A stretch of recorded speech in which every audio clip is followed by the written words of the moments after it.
Welcome back to my channel from Lahore. और आज मैं आपको स्टोरी सुनाऊंगी अपने गिलगित के ट्रिप की।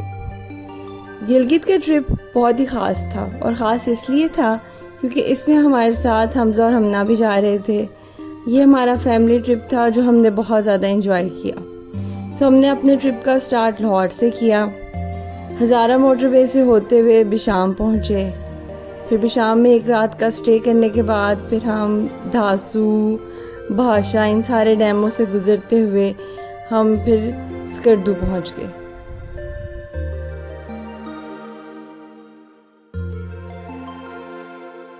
स्कर्दू पहुंचे तो स्कर्दू के नज़ारों, ऊंचे ऊंचे पहाड़ों, लंबे लंबे दरख्तों ने हमें हैरत में डाल दिया। स्कर्दू के रास्ते बहुत ही हसीन थे। रास्ते अभी मुकम्मल नहीं हुए थे, अभी काफ़ी जगह पे कंस्ट्रक्शन का काम चल रहा था। स्कर्दू सिटी को क्रॉस करने के बाद हम एक ऊंचे से पहाड़ के ऊपर एक खूबसूरत से बेहतरीन किस्म के होटल में हमने क़याम किया। वहाँ से सिटी का व्यू बहुत क्लियर नज़र आता था। होटल काफ़ी ऊंचा था और उसके गार्डन से पूरे नीचे सिटी का व्यू नज़र आता था और एक तरफ सरफरंगा डेजर्ट नज़र आता था। सरफरंगा डेजर्ट इस कदर क्लियर नज़र आता था कि वहाँ पर जब रेत के तूफ़ान बनते थे और रेत के झक्कड़ चलते थे तो वो भी वहाँ पे नज़र आते थे। होटल से स्कर्दू का नज़ारा और भी हसीन हो गया। सबसे मज़े की बात ये थी कि मायरा को वहाँ पे एक बिल्ली मिल गई और वो उसकी तस्वीरें उतारने लगी और उसने उसकी वीडियोस भी बनाई। उसकी बनाई हुई वीडियो मैं आपके साथ शेयर कर रही हूँ। बल्कि मैं आपको ये बताऊँगी कि पूरे व्लॉग में मैंने जितनी भी वीडियोस आपके साथ शेयर की हैं उनमें से मैक्सिमम वीडियोस जो हैं वो मायरा ने बनाई हैं, क्योंकि जो मेरे पास डाटा था वो काफ़ी हद तक मेरे पास बचा नहीं, वो रहा नहीं। तो रैंडमली आज मैं देख रही थी तो मुझे मायरा ने जो वीडियोस बनाई हुई थी वो मिल गई। सो मैंने आपके साथ शेयर की, लेकिन वो काफ़ी अच्छी हालत में है, बेहतर है और उसने काफ़ी अच्छी बनाई हुई हैं। सो मोस्टली इस व्लॉग में जितनी भी वीडियोस हैं ना वो मायरा ने ही बनाई हैं। सो आपने मेरे व्लॉग के कमेंट्स में मेरे नन्हे फ़ोटोग्राफ़र को, मेरे व्लॉगर को आपने ज़रूर अप्रिशिएट करना है, क्योंकि आज उसी की वजह से मैं जो आपके साथ वीडियोस शेयर कर रही हूँ वो सब उसी ने बनाई हैं, मोस्टली उसी ने बनाई हैं। स्कर्दू में कुछ देर एक दिन का स्टे हमने किया। फिर वहाँ से फिर हम शिगर की तरफ चल पड़े। शिगर जाने से पहले रास्ते में सरफरंगा डेजर्ट आता है। सरफरंगा डेजर्ट को कोल डेजर्ट भी कहते हैं, कटपन्ना डेजर्ट भी कहते हैं। सरफरंगा डेजर्ट इसलिए भी जाना जाता है क्योंकि यहाँ पे हर साल जीप की रैली होती है और पूरे पाकिस्तान से ड्राइवर्स यहाँ पर आकर अपनी स्किल्स दिखाते हैं। और दूसरी बात यह है कि पाकिस्तान में सिर्फ पाकिस्तान में क्या बल्कि पूरी दुनिया में सिर्फ एक ही ऐसा डेजर्ट है जिधर बर्फ़ पड़ती है और वो पाकिस्तान में है, और इसीलिए इसको कोल्ड डेजर्ट भी कहते हैं। और सरफरंगा, कटपन्ना, और ये एक अजीब सा डेजर्ट है और बहुत ही खूबसूरत है। हमारा पाकिस्तान, हमारा मुल्क बहुत ही खूबसूरत है। इधर हर तरह के मौसम हैं, हर तरह के पहाड़ हैं और इवन के देखें कि हमारे पास एक अजीब सी तरह का डेजर्ट भी है जिधर बर्फ़ पड़ती है, सर्दी होती है। बाकी सारे डेजर्ट के नाम को सुनते ही आप सोचेंगे कि ऐसी जगह जहाँ पानी नहीं होगा, मगर हमारे पास कोल्ड डेजर्ट है जहाँ बर्फ़ पड़ती है और पूरी दुनिया में ऐसा कहीं नहीं है। पाकिस्तान वाकई बहुत ब्लेस्ड है। सरफरंगा डेजर्ट से लेकर शिगर तक के रास्ते की सारी फुटेज जो है वो मायरा ने बनाई थी और वो उसके छोटे से कैमरे में थी। वो अब जब मेमोरी कार्ड्स देखे तो मुझे मिली है और वो वाकई उसने बहुत अच्छी बनाई हुई है। सो आप उसको अब मेरे कमेंट्स में जाकर उसको अप्रिशिएट करें और ताकि वो अच्छी अच्छी वीडियोस बनाए।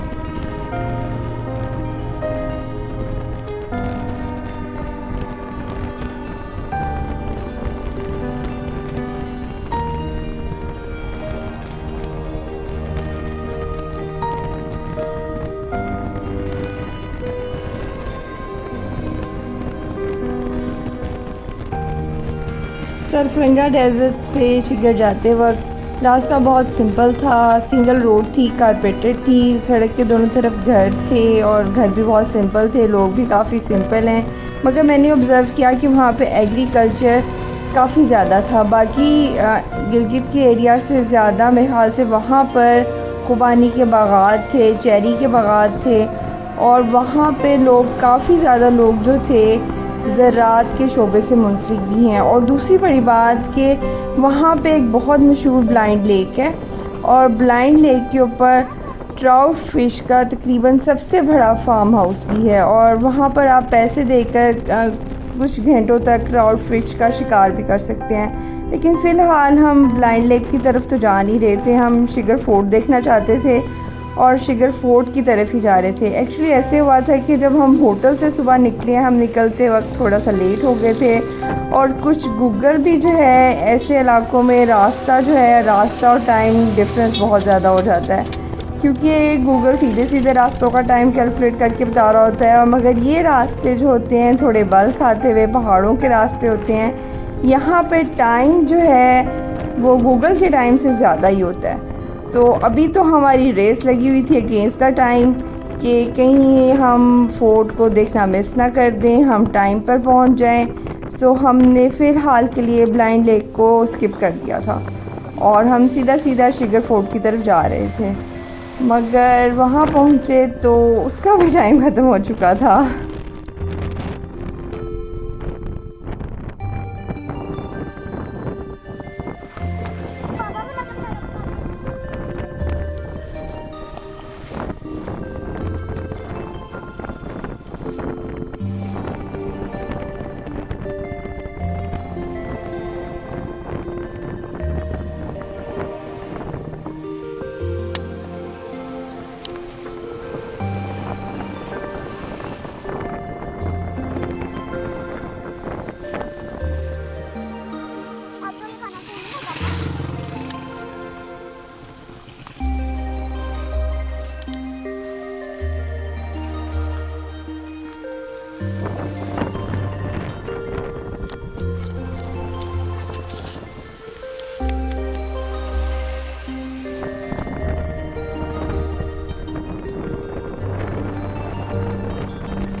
सरफरंगा डेजर्ट के बाद हम शिगर की तरफ चल पड़े। शिगर का ये रास्ता इसलिए भी फेमस है कि दुनिया के कोई भी माउंटेनियर जिसने K2 को सर करने जाना होता है वो इसी रोड से जाता है, और यही रोड जो है बाकी पूरी दुनिया को K2 से मिलाती है।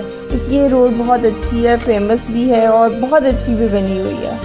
और हम शिगर जा रहे थे, फ़िलहाल हम K2 तो नहीं जा रहे, हम शिगर जा रहे थे। शिगर जो है वो फेमस है कि वहाँ पे शिगर फोर्ट है, वहाँ पे म्यूज़ियम है, और वहाँ पे स्कर्दू में सबसे पहले बनने वाली मस्जिद भी है, क्योंकि वहाँ और भी बहुत सारी चीज़ें देखने के लिए। हम काफ़ी लेट हो गए थे अपने टाइम से, तो हम शिगर फोर्ट तो ना जा सके, मगर हम वहाँ आबशार के करीब बच्चे खेलते रहे और हमने वहाँ पे एक मस्जिद देखी। मस्जिद का जो स्ट्रक्चर था वो वुडन था और वो भी बहुत खूबसूरत थी। हर चीज़, हर इलाके की खूबसूरती जो होती है डिफरेंट होती है, और वो उस इलाके के कल्चर को रिप्रेजेंट करती है। और हर नई चीज़ों को देखने से इंसान खुद भी बहुत लर्न करता है, और बच्चे भी जो हैं दूसरे कल्चर के साथ इंटरेक्ट करना सीखते हैं, और ये वाकई ही बहुत अच्छी लर्निंग है।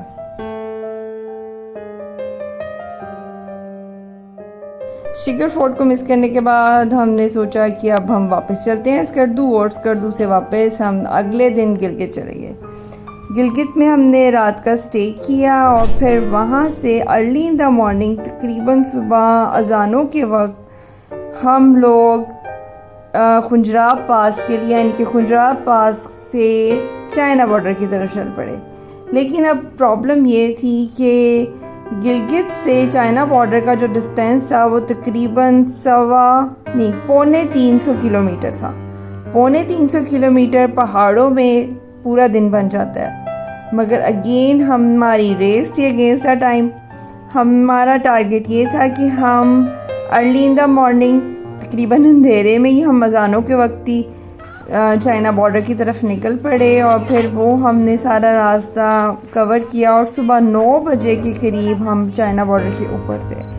हम तकरीबन वहाँ पहुँचने वाली पहली चंद गाड़ियों में से हमारी गाड़ी थी। हमने वहाँ पे खूब इंजॉय किया और सबसे मज़े की बात ये थी कि वहाँ रात ही फ्रेश बर्फ़ पड़ी थी और जो चाइना बॉर्डर था वो चांदी की तरह बिल्कुल सफ़ेद नज़र आ रहा था। इस कदर हसीन और खूबसूरत नज़ारा मैंने ज़िंदगी में नहीं कभी देखा था और मैं कभी सोच भी नहीं सकती थी कि मैं चाइना बॉर्डर को इस तरह देखूंगी, क्योंकि चंद साल पहले मैंने गर्मियों के महीने में चाइना बॉर्डर को विज़िट किया हुआ था, लेकिन तब चाइना बॉर्डर के इर्द गिर्द के पहाड़ ग्रीन होते हैं और रश भी खैर काफ़ी था। हम लेकिन अब जब हम पहुँचे तो पहुँचने वाले शुरू के चंद लोगों में से हम थे। इवन कि हमें नीचे आर्मी ने कहा कि अगर आगे स्नोफॉल हो गई और रास्ते में बर्फ़ हुई तो आपको एक सर्टेन डिस्टेंस के बाद आगे भी नहीं जाने देंगे। अगर आपकी लक हुई और सड़क बिल्कुल ठीक हुई और सड़क के ऊपर बर्फ़ ना जमी हुई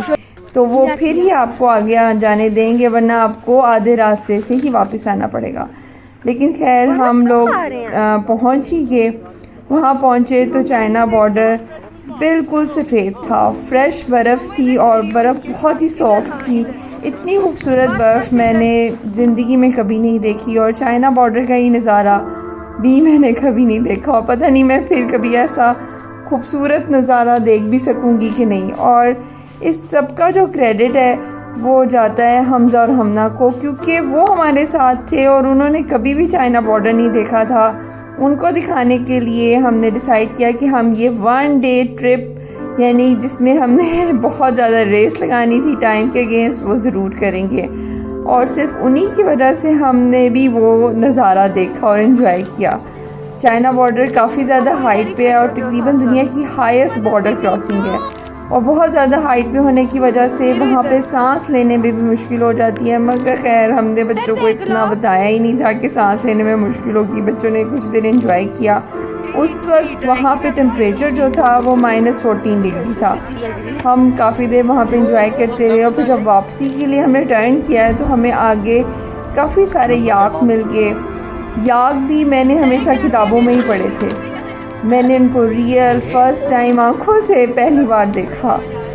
याक भी एक तरह की भैंस होती है और वो उनकी वहाँ की काऊ होती है और वो भी बहुत ही खूबसूरत थी। एक अमेजिंग हमारा ट्रिप था और उस ट्रिप में जो था गिलगित के ट्रिप में जो हाईएस्ट हमारा जो जिसको आप कह सकते हैं वो हमारे लिए चाइना बॉर्डर था, जिसको हमने इतने खूबसूरत और हसीन नज़ारे उसके देखे। और अगेन मैं आपसे कहूँगी कि इसका सारा का सारा क्रेडिट हमज़ा और हमना को जाता है और वो दोनों मेरे फेवरेट भी हैं।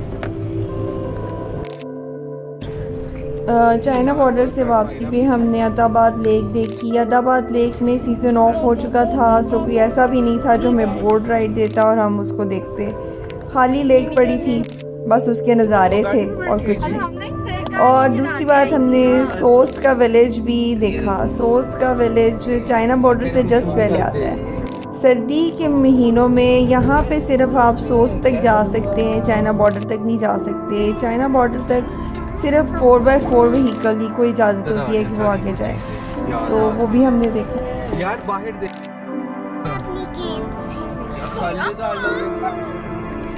चाइना बॉर्डर से वापसी पर हमने जो कराक्रम हाईवे पर खूबसूरत रंगों के दरख्त देखे।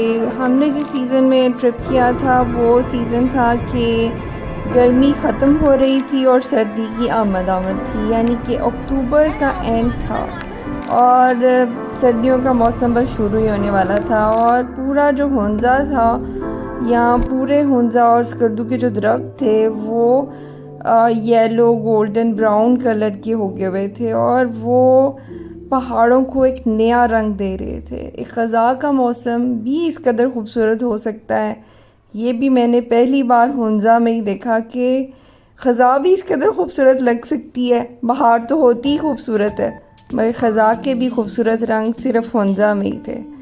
वहाँ से वापसी पर फिर हमने पासुकॉन्स देखी। पासुकॉन्स जो हैं ये कराक्रम हाईवे पर ही हैं और ये सारे जो पहाड़ हैं ये कोन्स की शक्ल में है। एग्जैक्टली ऐसे लगता है जैसे किसी ने कोन को उल्टा करके रखा हुआ है, और इनके कलर्स भी बहुत खूबसूरत है। यहाँ पर आपको पिंक कलर का, ग्रे कलर का, लाइट ग्रेफाइट कलर का, हर कलर का पहाड़ जो है वो कोन की शक्ल में नज़र आता है। और यहाँ पर उसका एक व्यू पॉइंट है जहाँ पर आप खड़े हुए होते हैं तो पीछे से सारी पासुकोन्स का व्यू आता है, और साथ ही पासुकोन्स का ग्लेशियर भी है और वो उसका व्यू भी मिल जाता है। और ये एक इंतहाई खूबसूरत पॉइंट है और चाइना बॉर्डर के रास्ते में आता है। अगर आप जाते वक्त भी विज़िट कर सकते हैं और वापसी पे भी कर सकते हैं। मगर जब हमने विज़िट किया, जब हम सुबह जा रहे थे तो उस वक्त जब डे लाइट इनके ऊपर पड़ रही थी तो उस वक्त पासुकोन्स के नज़ारे ही और थे। उस वक्त ऐसा लगता था कि उसकी पीक्स के ऊपर बर्फ़ जमी हुई है। लेकिन जब हम वापसी पे आए हैं तो चाइना बॉर्डर से वापसी पे, तो वो बर्फ़ मेल्ट हो गई हुई थी और अब वहाँ पे कोई बर्फ़ नहीं थी। और ये भी एक हसीन और मुनफरिद नज़ारा था जो हमने इसी ट्रिप में देखा कि एक बार पासुकोन्स के ऊपर बर्फ़ जमी हुई थी और जब हमने दोबारा उनको देखा तो उस वक्त वहाँ पर बर्फ़ नहीं थी। खैर, ये सारे जो मंज़र हैं ये हमने अपने इसी गिलगित के ट्रिप में देखे और ये बहुत ही खूबसूरत मेमोरीज़ हैं। इवन कि अब जब मैं इसका व्लॉग भी बना रही हूँ तो मुझे उसी तरह मज़ा आ रहा है जिस तरह मैंने इनको देखा था तो मुझे फ़ील हुआ था।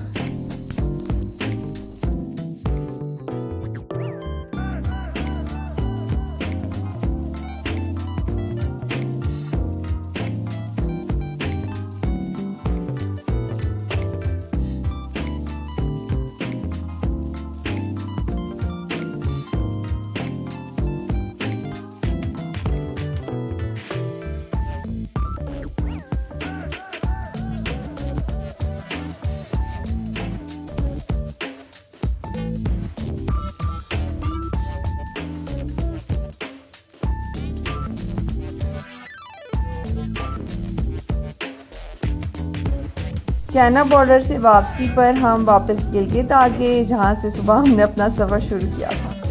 गिलगित में हमने रात गुजारी और नेक्स्ट डे अब हमारा वापसी का सफ़र शुरू हो रहा था। वापस हमने जाना था चिल्लास से बाबूसर और फिर नारान और फिर घर। तो अभी हम जब सुबह निकले हैं गिलगित से तो रास्ते में हमने दो व्यू पॉइंट्स थे जो हमने देखने थे। सबसे पहला व्यू पॉइंट था three mountain junction view point. ये ऐसा व्यू पॉइंट था जहाँ 3 पहाड़ी सिलसिले आके मिलते हैं।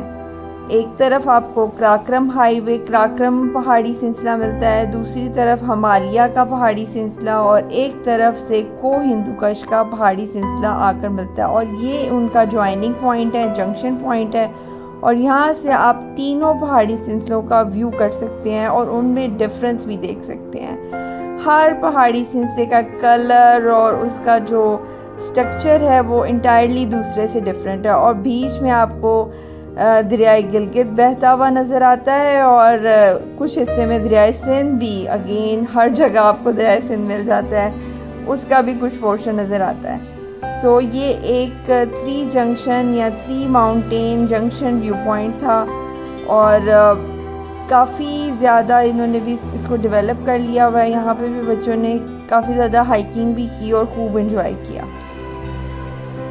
और दूसरा व्यू पॉइंट था नांगा पर्वत का व्यू पॉइंट। ये एक जगह बनी हुई है जहाँ से आपको नांगा पर्वत का व्यू नज़र आता है और मोस्टली आप अगर देखना चाहें तो वो क्लाउडेड होता है और उसकी जो पीक होती है वो क्लाउड से कवर होती है। मगर लकीली जब हमने देखा तो वो क्लाउडेड नहीं था, डे काफ़ी ब्राइट था, सनी था और हमें वो काफ़ी क्लियर नज़र आया। और ये मैंने दूसरी बार देखा है, जब फर्स्ट टाइम जब मैं बच्चों के साथ हम कर रहे थे ट्रैवल कुछ साल पहले, तो उस वक्त इतना व्यू क्लियर नहीं था, लेकिन इस दफ़ा काफ़ी क्लियर था। और एक और व्यू पॉइंट है जो मुझे उसकी पिक्चर नहीं मिली, वो है राका पोशी का व्यू पॉइंट, जो हमने एक दिन पहले देखा था और उसकी पिक्चर्स डाली थी। सो जब आप क्राक्रम हाईवे पे सफ़र करते हैं तो 2 माइटी माउंटेन्स का व्यू आपको बहुत क्लियर नज़र आता है। एक आता है नांगा पर्वत का और दूसरा है राका पोशी का। राका पोशी व्यू पॉइंट जो है ये आपको नगर की साइड पर जब आप जाते हैं ना तो वहाँ से नज़र आता है। और ये दोनों व्यूज़ जो हैं माइटी माउंटेन्स के बहुत ही खूबसूरत हैं और इनको देख के आंखें दंग रह जाती हैं।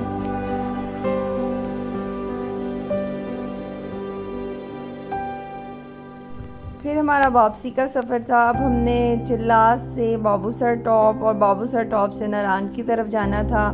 चिल्लास के स्याह और सख्त किस्म के पहाड़ों से गुज़रते गुज़रते जैसे ही हम बाबूसर की तरफ जा रहे थे तो नज़ारे हसीन होते जा रहे थे और अगेन वहाँ पे सर्दियों की आमद थी और स्नोफॉल स्टार्ट हो चुकी थी और बाबूसर पर हमें काफ़ी स्नो मिली। और जब हम वहाँ पहुँचे तो काफ़ी ठंडक भी हो चुकी थी और वहाँ पे हाइट होने की वजह से एक हवा बहुत तेज़ होती है और बहुत ज़्यादा सर्दी हो जाती है और तकरीबन माइनस में टेम्परेचर था। चूँकि जब आप चिल्लास से जाते हैं तो टेम्परेचर काफ़ी ज़्यादा गर्म होता है, लेकिन जब आप बाबूसर टॉप पे जाते हैं तो ठंडक में इजाफा हो जाता है। और फिर जब आप दूसरी तरफ नारान उतर जाते हैं तो वहाँ नज़ारे भी बदल जाते हैं और मौसम भी गर्मी से सर्द हो जाता है। सो अब हम वापसी की तरफ थे चिल्लास से बाबू।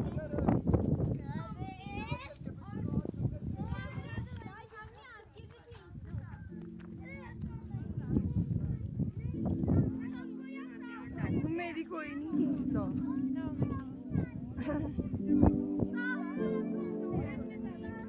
हम वो इधर से सही आएगी।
बाबूसर से नारान जाते हुए हम लोलोसर लेक पे कुछ देर रुके और ये इंतहाई खूबसूरत लेक है और उस वक्त बिल्कुल ग्रीन और ब्लू कलर का इसमें टच आ रहा था और ये भी बहुत खूबसूरत लग रही थी। वहाँ पे भी बच्चों ने, वो रोड से काफ़ी हाइक करके नीचे जाना पड़ता है और फिर वापस हाइक करके ऊपर आना पड़ता है। काफ़ी वेल मेंटेन, साफ़ सुथरी थी और ऑफ सीज़न होने की वजह से लोगों का ज़्यादा रश भी नहीं था। हमने वहाँ खैर काफ़ी इंजॉय किया पानी को, पानी के कलर्स और उसमें पहाड़ों का और आसमान का रिफ्लेक्शन जो था उससे वो और भी ज़्यादा खूबसूरत हो रही थी और उसके नज़ारे बहुत ही हसीन थे।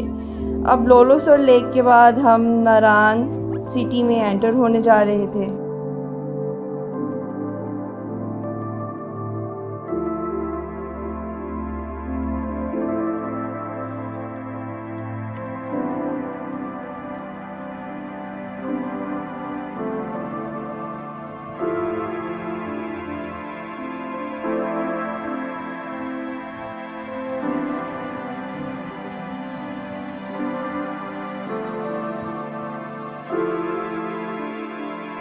फिर लोलोसर लेक से हम नारान सिटी की तरफ चले गए। जब सिटी में जाते हैं तो नारान की सबसे ज़्यादा फेमस तो नारान का बाज़ार ही है।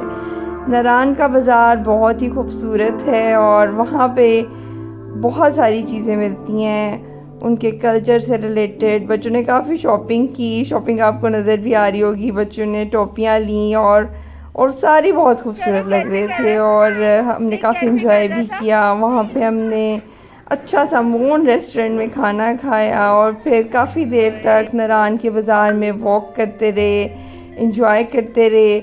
और वहाँ पर एक ख़ास किस्म की बात है कि रात के वक्त नारान का बाज़ार और भी हसीन हो जाता है, क्योंकि वहाँ पे काफ़ी कल्चरल डांसेस और ये सब होना शुरू हो जाते हैं।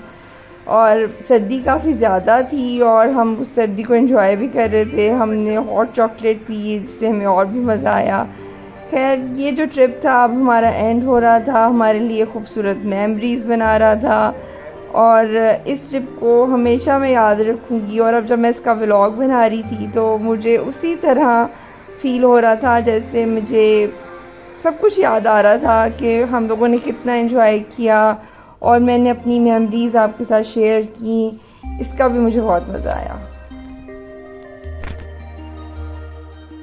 रात हमने नारान में गुजारी, खूबसूरत सी आबशार के पास।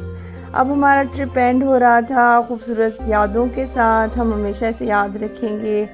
और नारान के नज़ारे तो और ही अलग लग रहे थे। रात के वक्त इसके नज़ारे और थे और दिन के वक्त और भी ज़्यादा खूबसूरत।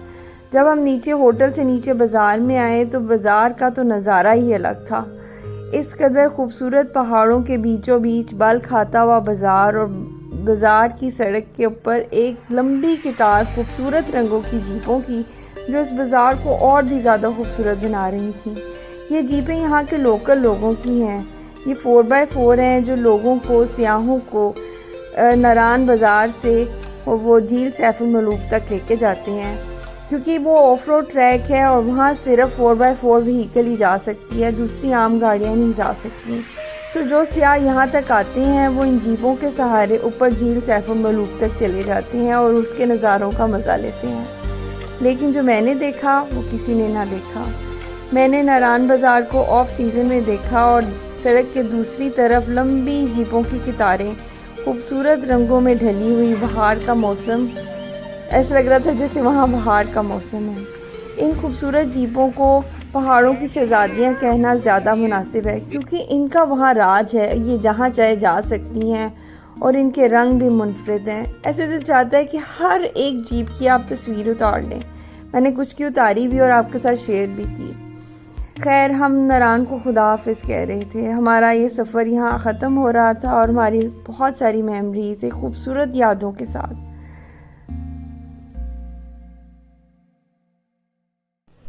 ट्रिप तो हमारा ख़त्म हो गया था बहुत सारी मेमोरीज़ के साथ, दोबारा आने के अज़म के साथ कि अब वापस आएंगे और जिन जगहों पे नहीं गए उनको दोबारा विज़िट करेंगे। मगर मैं एंड पे ये कहना चाहूँगी कि पाकिस्तान वाकई एक ब्लेस्ड कंट्री है। इस कदर इकनॉमिकल क्राइसिस में जहाँ पर हर बंदा पिस रहा है और महंगाई में पिसता ही चला जा रहा है, फिर भी पाकिस्तान एक ब्लेस्ड कंट्री है। यहाँ पे सब कुछ है, हम सब कुछ कर सकते हैं। सिर्फ अपनी टूरिज़म इंडस्ट्री को ही फ़रोग़ दे लें तो हम दुनिया में सबसे आगे निकल सकते हैं, मगर हम अभी भी सबसे पीछे हैं। क्या करें, इसका कुछ हल नहीं है। मैं एक और चीज़ ऐड करना चाहूँगी कि हमारे नॉर्दर्न एरियाज़ बहुत सेफ़ हैं, हम फैमिली ट्रिप कर सकते हैं और यहाँ के लोग बहुत फ्रेंडली हैं। जब भी कोई प्रॉब्लम आ जाती है तो आगे बढ़कर सबकी हेल्प करते हैं। सो हमारे नॉर्दर्न एरियाज़ को, टूरिज़म को फ़रोग़ देने के लिए हमें ज़रूर कोई ना कोई स्टेप उठाना चाहिए।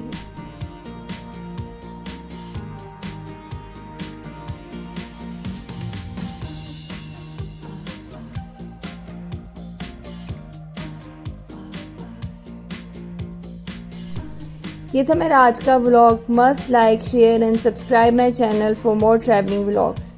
तब तक के लिए टेक केयर, अल्लाह हाफिज़, बाय बाय। रुके जाने से पहले हमज़ा के चैनल को सब्सक्राइब कर लें, उसका कंटेंट भी काफ़ी अच्छा होता है। उसके चैनल का लिंक मैं डिस्क्रिप्शन बॉक्स में रख दूँगी। So kindly like, share and subscribe his channel.